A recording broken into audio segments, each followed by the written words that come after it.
Avec la crise, on aurait pu s'attendre à la revanche des salariés. Au sein même du mainstream économique, on a commencé à admettre que le partage des fruits de la croissance jouait trop en faveur du capital et que ce déséquilibre était à la racine de la crise et de l'instabilité financière contemporaine. Les institutions internationales se sont mises à valider les travaux sur la déformation du partage de la valeur ajoutée en faveur du capital, sur le creusement des inégalités, en attribuant pour partie la cause à l'ouverture commerciale.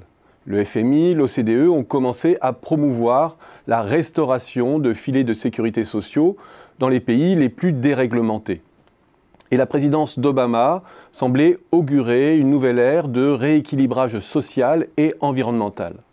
Bref, la page de la Reaganomics semblait se tourner, ouvrant peut-être celle d'un retour de l'État-providence et d'une remise à jour du compromis fordiste.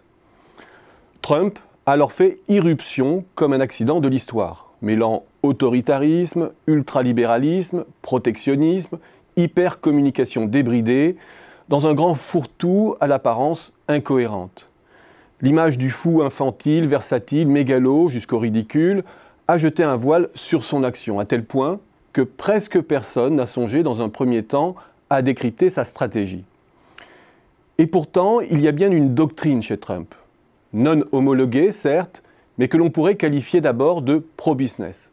Pro-business ne veut pas dire politique de l'offre, avec tout ce que cette dernière véhicule de douloureux, de vertueux. Il ne s'agit pas ici de brider les salaires, d'intensifier la concurrence, de s'attaquer aux rentes, de bâtir une crédibilité financière par de l'orthodoxie budgétaire. Non.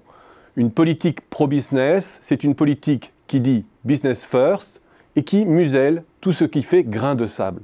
L'environnement, les règles prudentielles, les concurrents trop gênants, le coût de la protection sociale. C'est le business décomplexé et sans entrave. C'est le déni de tout ce que les experts pointent comme des déséquilibres non soutenables. Certes, le mix du protectionnisme et du laisser-fairisme déroute les économistes habitués à la cohérence de leur corpus. Il sonne comme un oxymore improbable, un libéralisme antilibéral, et condamné de ce fait à l'échec. Comment l'incohérence pourrait-elle accoucher de résultats positifs? La messe est dite, Trump ne peut qu'accoucher d'un fiasco. Et pourtant, ce n'est pas ce que nous disent les chiffres ou les marchés. La croissance US se porte bien, l'emploi aussi. On peut certes s'abriter derrière le fait qu'il s'agit d'une illusion de court terme qui va tourner court. Mais est-ce vraiment incohérent? Au fond, Trump ne serait-il pas l'incarnation extrême d'un nouveau trade-off qui s'étend bien au-delà des frontières américaines? Le compromis proposé pourrait être résumé de la sorte. Moins d'État contre plus de protection vis-à-vis du reste du monde. Plutôt que de promouvoir moins d'État pour plus d'ouverture à la concurrence, à la manière d'un Reagan, ou un État réparateur des inégalités primaires que génère la mondialisation, c'est-à-dire plus d'État pour plus de mondialisation, à la façon social-démocrate, le capitalisme version Trump, c'est moins d'État pour moins de mondialisation.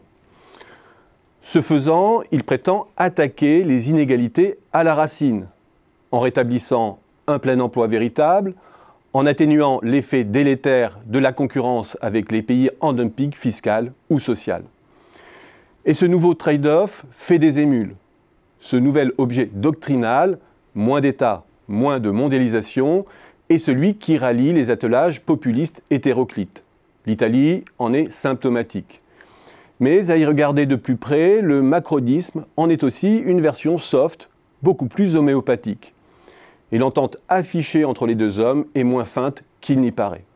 Car Macron, c'est aussi business first, c'est moins d'aide sociale, une écologie business compatible, et c'est aussi la tentation de restreindre la mobilité du capital quand cette dernière devient déstabilisante, menaçant les centres de décision, et c'est aussi une certaine fermeté à l'égard de la Chine. Il faut se souvenir de la condescendance des Européens à l'égard de l'acteur d'Hollywood, Reagan. Sa politique a mené à certains égards au pire, certes, mais 20 ans plus tard. Oui, les inégalités se sont creusées. Oui, la sphère financière est devenue ingouvernable. En attendant, elle a produit des résultats positifs à moyen terme et s'est diffusée à travers toute la planète, changeant la face du capitalisme.